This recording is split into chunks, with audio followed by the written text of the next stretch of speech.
Study IQ IAS, अब तैयारी हुई अफोर्डेबल।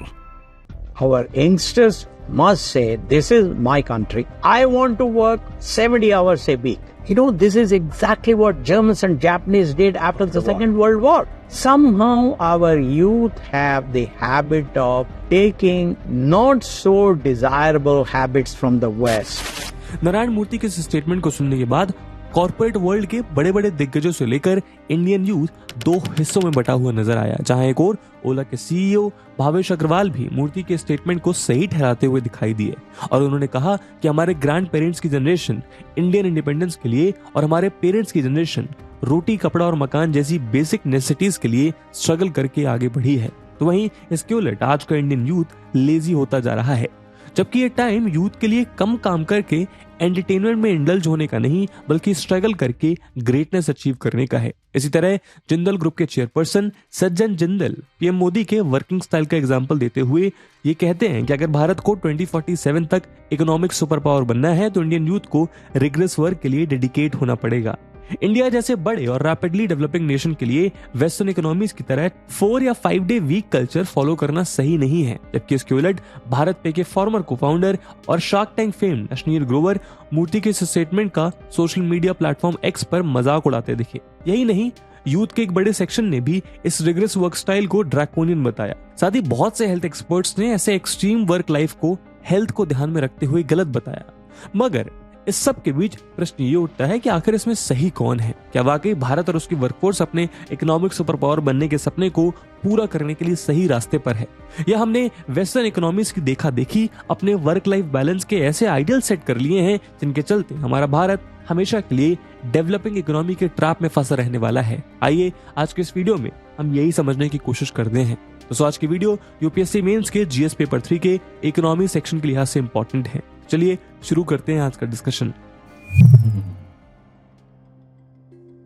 दोस्तों, नारायण मूर्ति के स्टेटमेंट से शायद आपको ऐसा लग रहा होगा कि इंडियन वर्कफोर्स अपने वर्क में लॉन्ग आवर्स पुट नहीं कर रही है, बल्कि इसके उलट अगर हम ILO की रिपोर्ट पर नजर डालें तो हम पाएंगे कि कंपैरेटिवली लोअर सैलरी के बावजूद भी भारत अपने काम पर यानी वर्क पर वीकली 50 से 55 आवर्स तक स्पेंड कर रहे हैं। यही कारण है कि बहुत सी हेल्थ रिपोर्ट्स इस बात की ओर भी इशारा करते हैं कि इंडियन वर्कफोर्स में हार्डवर्क के चलते हेल्थ इश्यूज दिखाई देने लगे हैं। उदाहरण के लिए कई सारी स्टडीज इस बात को शो करती हैं कि इंडियन वर्कफोर्स ग्लोबल काउंटरपार्ट्स के कंपैरिजन में कहीं ज्यादा स्ट्रेस्ड है। यही नहीं, बीते साल डेलॉइट के एक सर्वे ने बताया कि देश की 80% वर्कफोर्स ओवरवर्किंग की वजह से मेंटल इश्यूज से जूझ रही है। यहां तक कि इसी वजह से हेल्थ एक्सपर्ट्स इस ओर भी इशारा करते हैं कि भारत में ब्रेन स्ट्रोक के केसेस अलार्मिंग रेट से बढ़ते जा रहे हैं।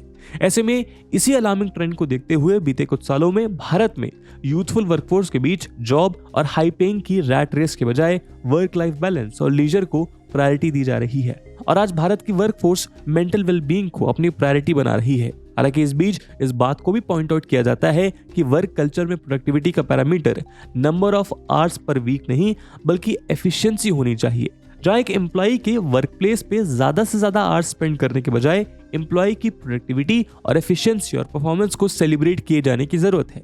साथ ही कुछ एक्सपर्ट्स के साथ साथ नीड्सन्स इस बात को भी पॉइंट आउट करते हैं कि वर्कफोर्स से वीकली 70 आवर्स का वर्किंग आवर एक्सपेक्ट करना कहीं ना कहीं विमेन के लिए next to impossible expectation set करता है, क्योंकि औरतों के लिए भारत अभी भी एक इवॉल्विंग सोसाइटी है। विमेन के लिए हाउस होल्ड वर्क को भी मैनेज करना होता है, ऐसे में उसके लिए इतने लंबे वर्क आवर्स सस्टेनेबल नहीं है। मगर यहाँ समझने की बात यह है कि नारायण मूर्ति जैसे दूसरे अचीवर्स और विजनरी बिजनेस पर्संस किसी वर्क आवर के नंबर को चेस करने की बात नहीं कर रहे हैं, बल्कि वो बात कर रहे हैं राइट वर्क एटीट्यूड को चेस करने की, जहां भारत की वर्कफोर्स को डेडिकेटेड, फोकस्ड और हार्ड वर्किंग होने की जरूरत है, जो एटीट्यूड हमारे यूथ में तेजी से कम हो रहा है। और यहीं आकर शायद नारायण मूर्ति सर की बात भी सही दिखाई देने लगती है, क्योंकि जहां एक और हमने देखा कि भारत उन देशों में से एक है जिसकी वर्कफोर्स दुनिया में सबसे ज्यादा वर्क आवर्स पुट कर रही है, तो वहीं दूसरी ओर रिपोर्ट्स बताती हैं कि इंडियन वर्कफोर्स की प्रोडक्टिविटी दुनिया में काफी कम है। यही नहीं, लैंसेट की एक रिपोर्ट बताती है कि एक एवरेज इंडियन वर्कर अपनी वर्क साइकिल में केवल 7 साल ही प्रोडक्टिव रहता है। खासतौर पर कुछ रिपोर्ट्स तो इंडियन जेनजी जनरेशन को स्पेसिफिकली लेजी बताती है। ऐसे में भारतीयों की आराम पसंदी इंडियन इकोनॉमी के लिए घातक साबित हो सकती है। जहां वर्क आवर्स के मुकाबले भारत भले ही आगे नजर आता हो, लेकिन उन वर्क आवर्स में हम इंडियंस अपना इफेक्टिव इनपुट दे पाने में नाकामयाब सिद्ध हो रहे हैं। साथ ही यदि हम ग्लोबल एग्जांपल्स देखें तो हम पाएंगे कि दुनिया का कोई भी देश बिना आहुति दिए आगे नहीं बढ़ पाया है, और यह आहुति उस देश के युवाओं को ही देनी पड़ी है। अब आप पूछेंगे क्या हम किस आहुति की बात कर रहे हैं?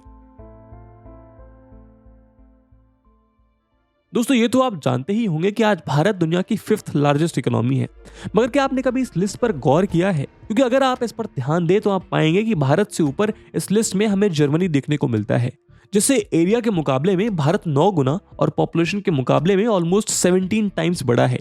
लेकिन अगर हम जीडीपी के नजरिए से देखें तो इंडिया अगर इसी तरह से ग्रो करता रहा तब भी उसे जर्मनी को पीछे करने में कम से कम 3 साल और लगेंगे। यहाँ हमें याद रखना चाहिए कि फर्स्ट और खासतौर पर सेकेंड वर्ल्ड वॉर में ऑलमोस्ट तहस नहस हो जाने वाले जर्मनी ने ग्लोबल इकोनॉमीज के बीच अपना यह मुकाम अपने यूथ के अनपैरेलल डेडिकेशन के दम पर ही बनाया है। यही नहीं, अगर हम आज की स्थिति में भी देखें तो हम पाएंगे कि जर्मन वर्कफोर्स दुनिया की सबसे प्रोडक्टिव वर्कफोर्सेस में से एक है, जो कम वर्क आवर्स पुट करने के बाद भी इकोनॉमिक आउटकम के मामले में दुनिया में सबसे आगे है। लेकिन इसके लिए भी जर्मन वर्कफोर्स ने अपनी आहुति दी है, जिसके चलते जर्मन वर्कफोर्स भी इतनी ओवरबर्डन्ड है कि उनके बर्नआउट की स्थिति पैदा हो गई है, जिसे खासतौर पर डैश बर्नआउट नाम दिया गया है। लेकिन उसके बाद भी जर्मन वर्कफोर्स और भी ज्यादा काम करना चाहते हैं। इसी तरह अगर हम जर्मनी से आगे बढ़ें तो हमें जापान देखने को मिलता है, जो हर मामले में भारत से कहीं छोटा है। लेकिन जापान की इकोनॉमी को पछाड़ने के लिए भी भारत को कम से कम 2030 तक का वेट करना होगा। अब आप सोच कर देखिए, दुनिया का वो अकेला देश जिसने न्यूक्लियर वेपन का प्रहार झेला हो, जो नेचुरल डिजास्टर्स और ज्योग्राफिकल कंडीशंस के मामले में भी बाकी देशों के कंपैरिजन में कहीं पीछे हो, आज केवल अपने डेडिकेटेड वर्क कल्चर की वजह से इतना आगे बढ़ा है। और आज भी जापान की वर्कफोर्स दुनिया भर में अपनी पंक्चुअलिटी, डेडिकेशन और सिंसेरिटी के लिए जानी जाती है। यहाँ की वर्कफोर्स अपने काम में इतनी डेडिकेटेड है कि वो इसके लिए अपने जान की बाजी तक लगा देते हैं। आपको ये जानकर शायद आश्चर्य हो, लेकिन जापान में ओवरवर्किंग से डेथ होना इतना कॉमन है कि उसे वहां पे एपिडेमिक माना जाता है, और उसके लिए यहाँ पर एक टर्म करोशी इस्तेमाल किया जाता है। वहीं अगर हम सेकंड रैंक पर बैठे अपने पड़ोसी देश चाइना की बात करें तो उसके भी ग्लोबल फैक्ट्री बन बैठने के पीछे वहां की प्रोडक्टिव और डेडिकेटेड वर्कफोर्स का ही हाथ है। यहाँ तक कि स्पिरिचुअल लीडर दलाई लामा ने भी इंडियंस को चाइनीज काउंटरपार्ट्स के कंपैरिजन में लेजी बताया था। वहीं अगर हम चाइना के वर्किंग कल्चर पर गौर करें तो हम पाएंगे कि बीते कुछ दशकों में यहाँ पर 996 वर्क सिस्टम काफी प्रचलित हुआ है, जहां वर्कर्स 9 AM to 9 PM यानी 12 घंटे काम करते हैं, वो भी हफ्ते में 6 दिन। यहाँ भी जापान की ही तरह ओवरवर्क से डेथ होना इतना कॉमन है कि यहाँ इसे गो लाओसी कहकर पुकारा जाता है। एक सर्वे के मुताबिक हर साल चाइना में 6 लाख वर्कर ओवरवर्क की वजह से अपनी जान से हाथ धो बैठते हैं। हालांकि इस तरह का वर्क कल्चर आपको सुनने में भले ही टॉक्सिक लगे, लेकिन कहीं ना कहीं चाइना के ग्लोबल राइज के पीछे यही आहुति है जो उसकी वर्कफोर्स ने चुकाई है। अब ऐसे में आप सोच रहे होंगे कि आखिर काम करते हुए जान देने में कहाँ की समझदारी है, मगर अगर आप इन देशों के वर्कर्स के नजरिए से देखें तो आप पाएंगे कि ये अपने काम को लेकर इतने ज्यादा पैशनेट और अपने नेशन के लिए इतने ज्यादा डेडिकेटेड हैं कि ये अपने काम को भी युद्ध की तरह देखते हैं, जिसे जीतना इनके लिए बेहद जरूरी है। दोस्तों, इंडियन इकोनॉमी प्रेजेंट और फ्यूचर ग्रोथ पोटेंशियल के साथ साथ यदि हम इंडियन जॉब मार्केट पर गौर करें तो हम पाएंगे कि ये सच है कि यदि भारत को आगे बढ़ना है तो उसकी जिम्मेदारी हमारे यूथ को ही उठानी पड़ेगी, और तभी भारत वो इकोनॉमिक रेवोल्यूशन जनरेट कर पाएगा जिससे वो ग्लोबल सुपर पावर बन पाए। लेकिन इस सच का एक दूसरा पहलू ये भी है कि हर revolution unparalleled effort, hard work और डेडिकेशन मांगता है। ऐसे में भारतीय युवाओं को भी कमर कस के इस युद्ध के मैदान में उतरना होगा। भारत के लिए ऐसा करना इसलिए भी जरूरी है क्योंकि उसका प्रेजेंट डेमोग्राफिक डिविडेंड हमेशा यूं ही नहीं बना रहने वाला है, बल्कि आने वाले 2 से 3 दशकों में आज का यूथफुल नेशन भारत अपने उम्र के अगले पड़ाव में प्रवेश कर चुका होगा। इसलिए भारत के लिए आने वाले 2 से 3 दशक बेहद क्रूशियल हैं, जहां India can't afford to get old before getting rich. यही कारण है कि बीते साल पीएम मोदी ने इंडिपेंडेंस डे पर इंडियन यूथ से आने वाले 25 साल देश के डेवलपमेंट के लिए समर्पित करने का आह्वान किया था। तो दोस्तों, ऐसे में प्रश्न ये उठता है कि क्या भारत के भविष्य के लिए युवाओं को अपना स्वास्थ्य दांव पर लगाकर केवल हैमस्टर रेस में दौड़ते रहना चाहिए? आइए जानते हैं। दोस्तों, क्या आपने कभी किसी को मैराथन में भागते हुए देखा है? सोच कर देखिए, लगभग 42 किलोमीटर की एक रेस जिसमें रनर्स बिना रुके पसीने से लथपथ बस दौड़ते चले जा रहे हैं। उन्हें देखकर अक्सर आपको ये ख्याल आता होगा कि आखिर वो कौन सा मोटिवेशन है जिसके चलते ये लोग बार बार लगातार मैराथन रेसेस में पार्टिसिपेट करते हैं। इस क्वेश्चन का जवाब कहीं ना कहीं हमें भारत के ही वेल नोन इंडस्ट्रियलिस्ट हर्ष गोयनका से देखने को मिलता है, जहां वो इस बात को पॉइंट आउट करते हैं कि पोस्ट कोविड इवॉल्विंग वर्ल्ड में 5 to 6 या 7 days a week work culture खत्म होने की कगार पर है। ऐसे में आज के मल्टी डायमेंशनल वर्ल्ड में एक व्यक्ति को अपने इंटरेस्ट और पैशन के अकॉर्डिंग ही अपने जॉब को चुनना चाहिए। एक व्यक्ति को वो करना चाहिए जिसमें उसका मन लगे, ताकि उसे काम न लगे, उसे दिन घंटों या प्रेशर की चिंता न रहे, वो अपने वर्क को एंजॉय करे। ठीक उसी तरह जिस तरह मैराथन रनर्स अपनी घंटों लंबी रेस को एंजॉय करते रहते हैं। अब हो सकता है कि आपको ये बात अनरियलिस्टिक लगे। आफ्टर ऑल शायद आपका भी यही मानना हो कि भारत जैसे देश में जहां एक एक जॉब के लिए लाखों युवा मशक्कत कर रहे हैं और जहां पैशन और इंटरेस्ट के बजाय हर कोई अपनी लाइवलीहुड अर्न करने की कोशिश कर रहा है, ऐसे में आखिर एक व्यक्ति इस तरह फिलोसॉफिकल थॉट के साथ अपनी करियर चॉइसेस कैसे चुन सकता है। मगर यदि आप इस बारे में थोड़ा गंभीरता से सोचें तो आप पाएंगे कि यदि आप अपने इंटरेस्ट की फील्ड में ही अपना वर्क प्रोफाइल बिल्ड करें तो सूनर और लेटर आपको वो सक्सेस जरूर मिलेगी जिसके आप हकदार हैं, और यही करके आप अपने और अपने देश के लिए बेहतर कल बना पाएंगे। दूसरी ओर यदि आप इंडिया की करोड़ों लोगों की वर्कफोर्स में केवल मॉनेटरी गेन्स के लिए उतरेंगे तो सूनर और लेटर आपके लिए भी इस प्रेशर को सस्टेन कर पाना मुश्किल हो जाएगा। फिर या तो आपको हेल्थ इश्यूज होंगे या पर्सनल और प्रोफेशनल लेवल पर आपकी प्रोडक्टिविटी कम होती जाएगी। इसका फायदा ना आपको मिलेगा और ना भारत को।